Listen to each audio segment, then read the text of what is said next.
Hello traders, and welcome to lesson number 16 in the ReadFX Beginners Forex Trading course. In this lesson then, we're going to answer the question, what is support and resistance? So support and resistance are levels or areas in the market where reversals often occur due to an increase in buying and selling. Now there are four main types of support and resistance. We have horizontal, diagonal and dynamic, and we're going to cover those three in this lesson. There's also psychological support and resistance, which I'm going to cover in the next lesson. So let's jump over to the charts and have a look. Okay, so here we are in TradingView and we're on a chart of the pound US dollar. Now what I'm going to do is I'm going to show you some quick examples of support and resistance. And the first type I'm going to show you is horizontal. So let's start with support then. So support is a level in the market where you can see swing lows lining up, and this is basically price reacting. So your eye right away should be drawn to these 3 points here, which roughly align. So if I just press Alt H, TradingView will then draw me a nice horizontal line, and I can click and drag this line. Now I'm not going to worry too much about the placement for now. Some traders will put it right on the wicks, right on the end, and some traders will put it on the close, okay? And I'm going to cover that a little bit later, but for now I'm just going to leave it here.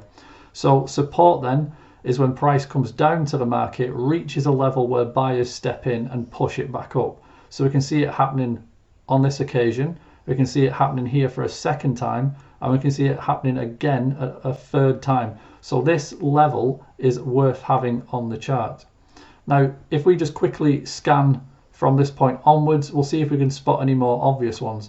So another obvious example of support is right here. The market came down, it stalled for, this is 5 hours, this is a 1 hour chart, 1, 2, 3, 4, 5 candles, and it pushes off. So this level is also well worth having on the chart. And we can see some more good examples of this. Okay, so these are 3 good potential support areas, and as I said, later on you can wiggle them about, you can fine tune them. For now we're just focusing on getting them on the chart. Now let's have a look then at some examples of resistance. So if I just get rid of those. Okay, resistance then is the opposite of support. So for resistance, we're looking for the market to come up, stall, and then fall away. So this is probably the most obvious example on the whole chart. So if we mark this area here, this is clearly resistance. Price pushed up, it stalled, and it reversed. Price pushed up to the same level again, stalled, and reversed. So this is a good level to have on the chart. There's also another very obvious level somewhere around here. So if I just press Alt H, and again we can sort of fine tune this later, but you can see the same principle. Price pushed up, it stalled, and it came back down. Price pushed up, stalled, came back down. So again, this is a good level to have. Now that's horizontal support and resistance. So before I go any further, what I'm going to do is just show you what a bounce of support and resistance actually is, because I think a lot of people don't understand this. So let's have a look. Okay, so the first thing you need to know about price is that it is not precise. I want you to remember pip, okay? Price isn't precise. And what that means is if we have this example here of horizontal support and resistance, in this case it's resistance. So price comes up to it, and people think that a bounce should look like this. Price should come up and exactly perfectly to the pip hit this level and then reverse. That's just not realistic. This does happen. You will see some examples where the wick of the candle is absolutely perfectly touching the level you've drawn and then it reverses. But I would say 99% of the time that is not the case. These two examples here are much more likely to be what a reversal actually looks like, okay? So sometimes price will come up and it will go through your level and it might actually close above. This might be a closed candle, and then it might close back below. Or this might just be an open candle with a big wick like a pin bar or something like that. So it will go through the level and then come back through and drop. So this is very common. Another common one is that it does not quite make it to the level. Okay, so price will get to the level and this might be 5 or 10 pips before the level, and then suddenly it just reverses and drops. Now, again, this is really, really common, and it's to do with the way that orders are placed. Some traders will place their orders right on the level, okay? Others will say, I want to get in at the best price. I'm going to wait for it to go through the level a little bit and then I'm going to set my order, or then I'm going to press sell. Okay, so you've got orders above the level, and some people say, I hate it when I miss a trade. Okay, I don't want to set my order on the level and then price doesn't get there. So instead of doing that, I'm going to set mine 5 or 10 pips before the level, and you'll see that there'll be loads of orders sort of stacked just before the level. And it's for these reasons that price rarely responds exactly on the level, because most people will have set their orders above them or just below them, and that's what causes the market to move the way that it does. So all three of these are valid price reversals from support and resistance, okay? But in some examples it will reverse before it gets to the level, and in some examples it will reverse after it's poked through the level a little bit. Okay, so diagonal support and resistance then is usually what's called a trend line, and it's the same sort of principle, is that you start off with a line and you try to line up swing lows and swing highs in the market. So if I draw from point 1 to point 2 and then the line extends, the idea is that as the market moves, it will keep coming back to this line and bouncing from it, and this is sort of how trend lines work, and eventually it will break. Now again, there's a lot of sort of different ways of doing this. Some traders will draw it right on the wicks, some traders will draw it on the bodies. What tends to happen with trend lines is that everybody will draw them slightly differently, okay, and then what you end up with is all these sort of variations, all these trend lines going off in different directions, and nobody knows what the real sort of level is. Now I don't like diagonal support and resistance for this reason. Obviously that was an uptrend example.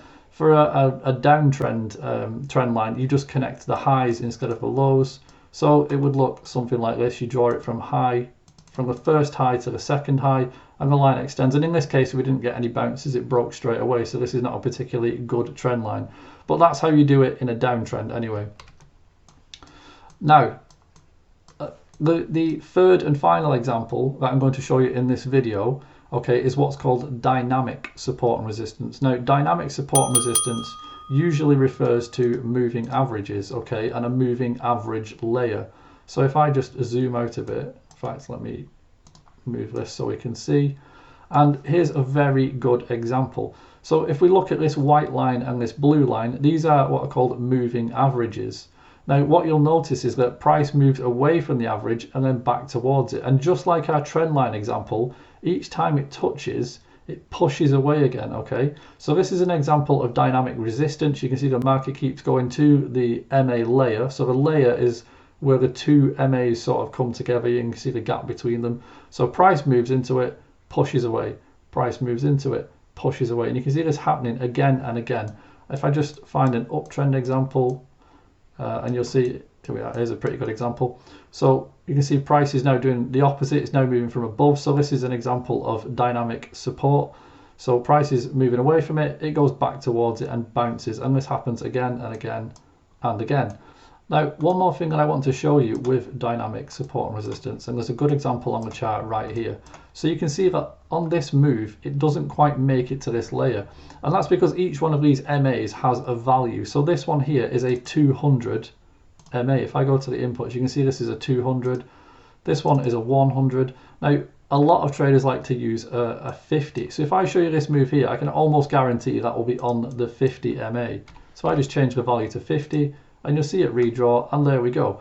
So that's another popular MA. Now, moving averages are very often used as dynamic support and resistance, and they become self-fulfilling because so many traders have these drawn on their charts and they actively buy and sell when it touches them. That's the reason why they kind of work. Now, in my opinion, most people use these completely wrong. I don't like to use these strategies where you sort of buy from the MA every time it touches it or sell from the MA every time it touches it. They don't work particularly well, especially when this happens and the MAs go horizontal, okay? So you can see a lot of the time now the trades aren't going to work out particularly well. They need to be sloping at a certain angle, and this is a topic for another lesson. But for now, it should be very clear to you what dynamic support and resistance is. One last thing I want to show you is how to fine tune your levels and how to actually read a support and resistance level. Okay, so we're right back on the chart that we started with, and you'll recognize our 3 points from before. So if we just draw in this horizontal level, this is our support level. And right at the start, I said I was going to show you how to sort of fine tune it. Now, a couple of things you can do is change your chart to a line chart. And straight away, if we do that, we can see that this is drawn on the close price, and we can see that we're actually missing this level. So if I move this up so that I'm just sort of catching these points, and what you want to do is try and catch as much data as you can. There are some points just above, and there is an argument for putting it just here, and you can see we would catch this area as well. Now, if we move it back to candles, what we've done is we've cut a lot of the wicks off, okay? Now, I'm absolutely fine with this, and most of the time this is how I draw my levels. But as I said, other traders might prefer to have it right on the wicks. So somebody else might have theirs drawn right here. And really, there could be levels, traders will have them like literally, everyone's chart will be slightly different. And this is part of the reason that I said earlier where trades will react before or after the level. So the way, in my opinion, that you should actually use support and resistance is not to say, here is my level. If price gets to it and touches it absolutely perfectly, I'm going to get into a trade. So if we have a look over here, this level would have been drawn for some time. A few days later, price drops down, and in this case, it's missed our level. Now, if we'd drawn it higher, it would have hit and we would have been in a trade. But what if we'd drawn it lower and it didn't reach? Did we not take the trade? Well, here's what I suggest you do, is that when you draw a level, you don't actually view it as a line on the chart, okay? You should imagine a little bit of margin either side of it. So the easiest way to do this is with a rectangle tool. Now, a lot of traders, sorry, I can't talk and concentrate at the same time. A lot of traders will actually draw what they call a zone rather than a level. And what that means is they draw a rectangle across the chart and they say that if there's a reaction anywhere within this grey zone, they will take the trade, or they will start to pay attention and look for a signal. And this is a much better approach. Now, I don't like drawing rectangles all over my chart. They take up too much space. So I will draw a horizontal line. But in my mind, when I see price approaching my green line, I imagine this rectangle, okay? I say, right, price is now getting close to my green line. I'm going to start to pay attention and look for reactions. And if I think that price is going to bounce before it reaches my line, I will take the trade. So this is what I think is the best approach, is that you either draw a rectangle from the sort of top and bottom of the points where you would consider is important. So you see at the bottom of this rectangle, we're catching these highs, and at the top of this rectangle, we're catching these wicks and these lows, okay? So this is pretty much how I would see it in my mind. But on the chart, because I don't like rectangles, I would only draw the green line.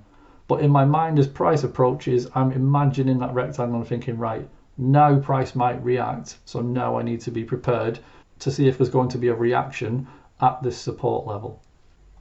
Okay, in this lesson then, we looked at 3 of the 4 types of support and resistance. We looked at horizontal, diagonal, and dynamic.